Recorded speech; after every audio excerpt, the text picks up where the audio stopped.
ஒரு point of டைம்ல கழுகு என்ன பண்ணுதுன்னா, தனக்கு வயசாச்சு அப்படின்னு நினைச்சு பாறை மேல போய் மோதி தன்னுடைய இறகுகளையும் தன்னுடைய நகங்களையும் அதை உடைத்து கிழித்து எரியுதான்.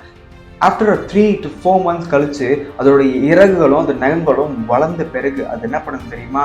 முன்ன எப்படி உயர பறந்துச்சோ அதை விட உயரமாகவும், முன்ன எப்படி வேகமா பறந்துச்சோ அதை விட வேகமாகவும் பறந்து செல்லுதான்.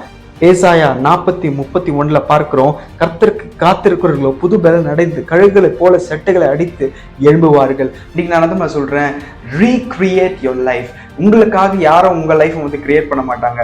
we have to create our life. ஒருவேளை நீங்க நினைச்சிட்டு இருக்கலாம், என்னுடைய இறகுகளும் என்னுடைய நகங்களும் உடைந்து போயிருந்தது, ஒருவேளை நான் தோல்வி அடைந்து விட்டேன் அப்படின்னு நீங்க நினைச்சிருக்கலாம். திரும்ப சொல்றேன், காத்திருப்போம். ஒரு புது பலன் ஆண்டவர் தருவார்.